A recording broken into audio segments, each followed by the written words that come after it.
अगर आप भी ओला, उबर, इनड्राइव या फिर रैपिडो जैसे ऐप्स का इस्तेमाल करते हैं तो इस वीडियो को अंत तक जरूर देखिएगा, क्योंकि अब आपकी जेब पर भारी असर पड़ने वाला है। अब आपको अपनी जेब ढीली करनी होगी अगर आप इन किसी भी ऐप का इस्तेमाल करते हैं, वो भी पीक आवर्स में।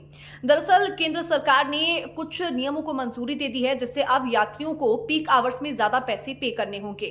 दरअसल नई गाइडलाइंस के अनुसार कैब एग्रीगेटर्स अब पीक टाइम में बस फेयर को दोगुना कर सकते हैं, किराया वसूल सकते हैं। जो पहले 1.5 गुना था, अब उसको 2 गुना कर दिया गया है। इन नए दिशा निर्देशों का सीधा असर यात्रियों और कैब ड्राइवर्स दोनों पर ही पड़ेगा, जहां पीक आवर्स में राइड्स महंगी हो जाएंगी। केंद्र की जो नई गाइडलाइंस है उसके ऊपर एक नजर डाल लेते हैं कि क्या क्या बदलाव इस बार किए गए हैं और किन किन चीजों को मंजूरी दी गई है और आवश्यक कर दी गई है। सबसे पहले पीक आवर्स में 2 गुना किराया देना होगा। एग्रीगेटर्स बस फेयर का 200% तक चार्ज कर सकते हैं। वही नॉन पीक आवर्स में जो मिनिमम है वो किराया होगा, बस फेयर का 50% मिनिमम किराया होगा।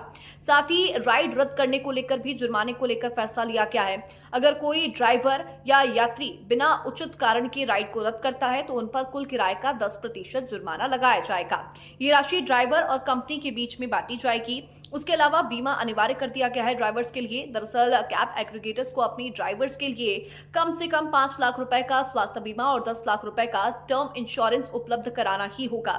साथ ही बस फेयर राज्य सरकारें अब तय करेगी। ऑटो और बाइक टैक्सी जैसी सेवाओं के लिए मिनिमम किराया क्या होगा, ये राज्य सरकारें तय करेगी। इसके साथ ही 3 किलोमीटर से कम की खाली दूरी यानी कि ग्राहक तक पहुंचने की दूरी के लिए कोई एक्स्ट्रा चार्ज नहीं लिया जाएगा।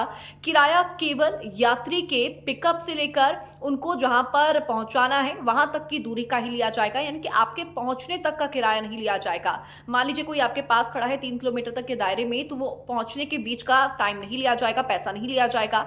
उसके साथ ही सभी टैक्सी और बाइक टैक्सियों में VLTT लगाना अनिवार्य कर दिया गया और उसके साथ ही ड्राइवर्स के लिए नियमित ट्रेनिंग देना अनिवार्य कर दिया गया है। साल में एक बार ये ट्रेनिंग देनी ही होगी और उसके साथ ही कम रेटिंग वाले ड्राइवर्स को ट्रेनिंग निश्चित तौर पर देनी ही होगी। ये तमाम बदलाव अब कर दिए गए हैं। इस वीडियो को ज्यादा से ज्यादा शेयर करके सभी लोगों तक पहुंचाएं और जानकारी निश्चित तौर पर पहुंचाएं, क्योंकि ये खबर आपके लिए बहुत ज्यादा जरूरी है अगर आप इन तमाम ऐप्स का रोजाना इस्तेमाल करते हैं या फिर पीक आवर्स में इस्तेमाल करते हैं तो।